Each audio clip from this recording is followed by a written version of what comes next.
There's only one person that knows I'm doing this today. Oh gosh. It is a beautiful Sunday morning and it's time to cut some hair.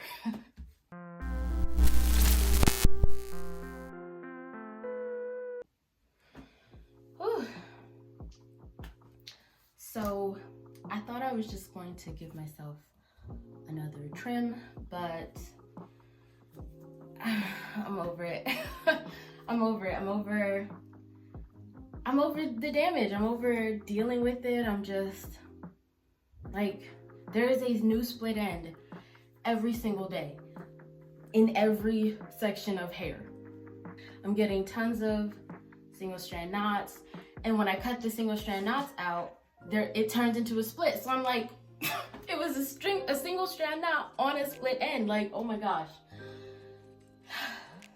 So I've been thinking about this kind of a lot, and trying to mull over like what exactly is the best way to go about it. Usually with really bad heat damage, you like wet the hair, apply products, work it through, and then basically the hair that, like, there's a very strict line of demarcation, like where the hair is just kind of really limp and flat, and that's where you will cut.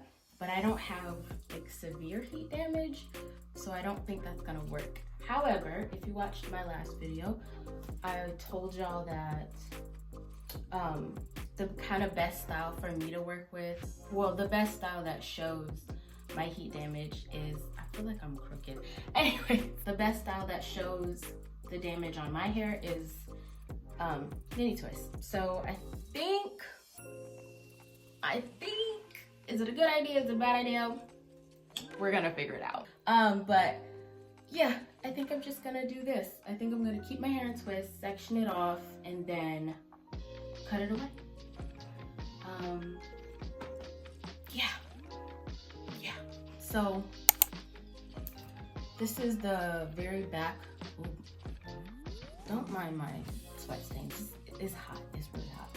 But yeah, so this is the back bottom, the very bottom sections of hair. So that's my armpit. That's where they come to. Straight, with my head straight. That's my armpit.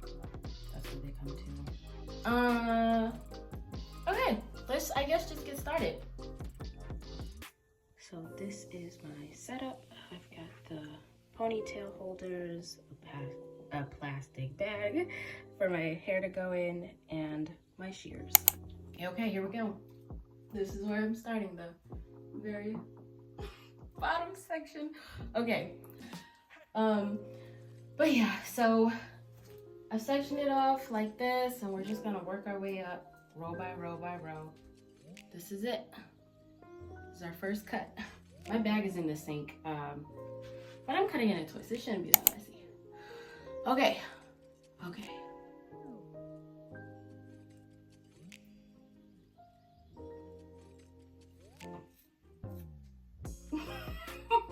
Oh my gosh. Oh, it's real. It's real. Ooh. Oh. Okay.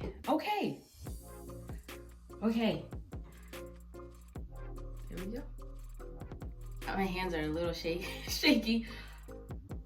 Oh, okay.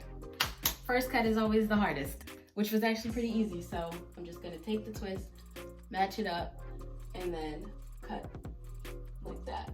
Yeah. Oh, wow. Okay. Let's get into this. Let's just go ahead.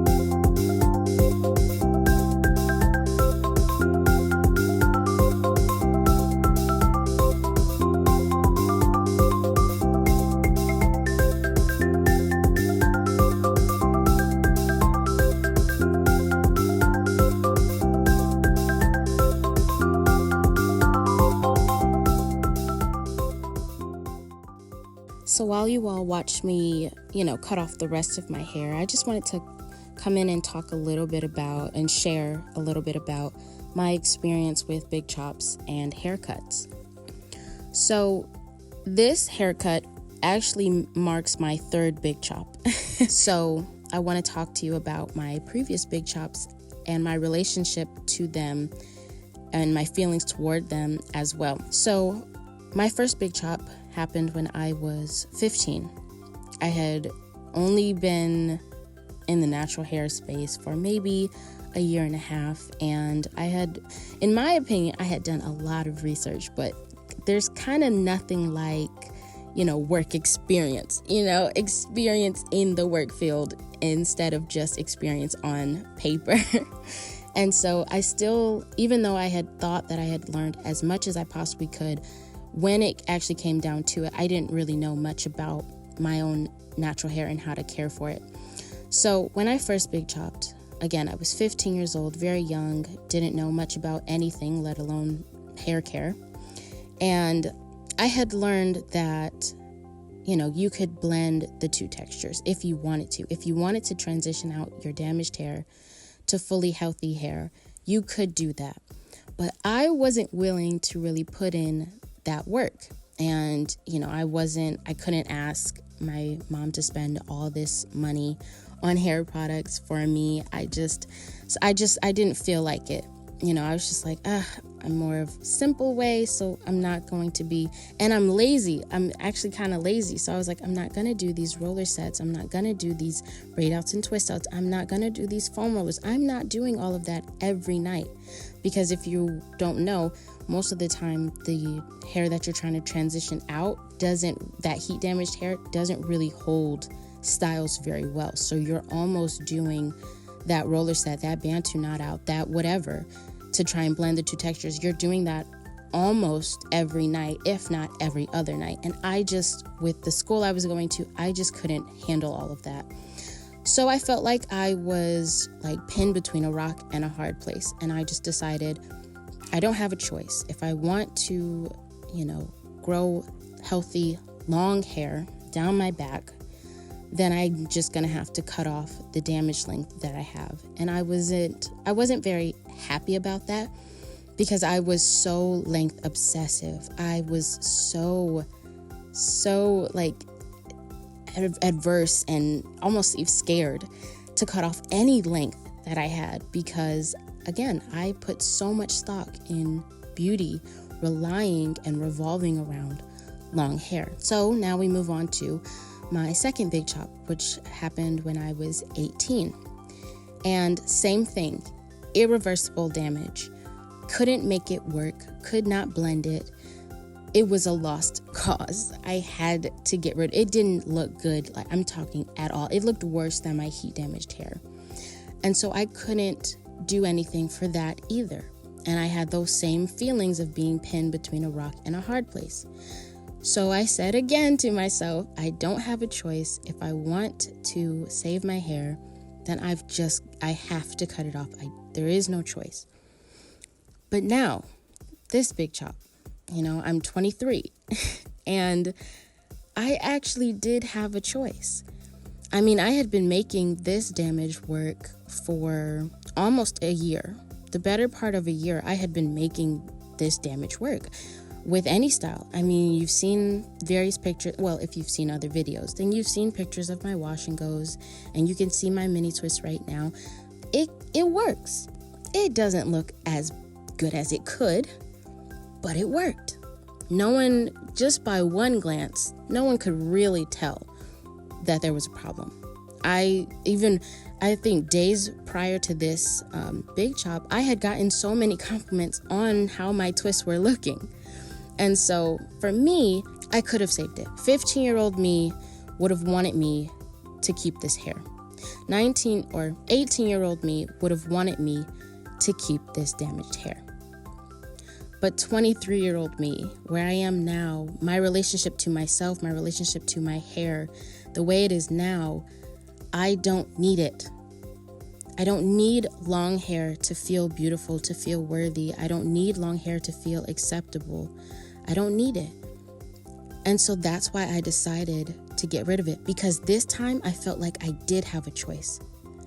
If I wanted to, I could choose to save the damage, and which is so contrary to what the feelings that I had when I was 15 and 18. Like, I didn't have the choice to save it, right? Like it had to go. So I'm really, really actually proud of myself for choosing to let go of that length, because it shows growth for me personally. This is growth. This is character growth. This is maturity. This is self-love. This is self-acceptance. I've really grown from where I was before that held me back.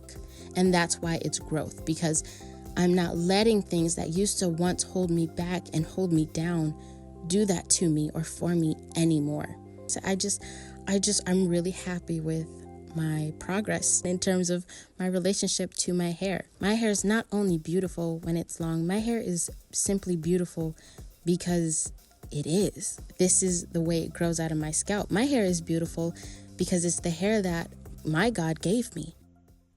All right, so it's all done. It's times like these where I really wish I was a professional. I don't know. But yeah,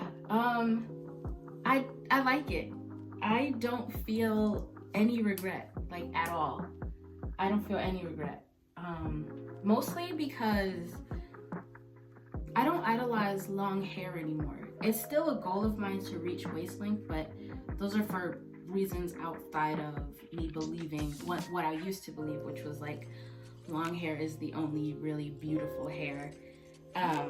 But yeah, I like it. I actually think that shorter lengths of hair actually look best on me and suit my facial features more. So yeah, but here we are. I'm actually really excited because the damage is gone. At least most of it. It's like gone, and whatever's not gone, I can just slowly, like, you know, trim that away. Oh yeah. So my hair now comes, that's my collarbone. So maybe, I don't know, maybe an inch and a quarter below collarbone, just about. And hey, you know, I've big chopped. Now this actually makes, well, is it a big chop? I don't know, I think I'll call it a big chop. I did cut like 4 to 5 inches of hair all around. So I think I will call it a big chop. Honestly, yeah, it's actually longer than my other previous big chops. So yeah, there's that. Wow, I'm excited. Okay, I'll see you in a minute.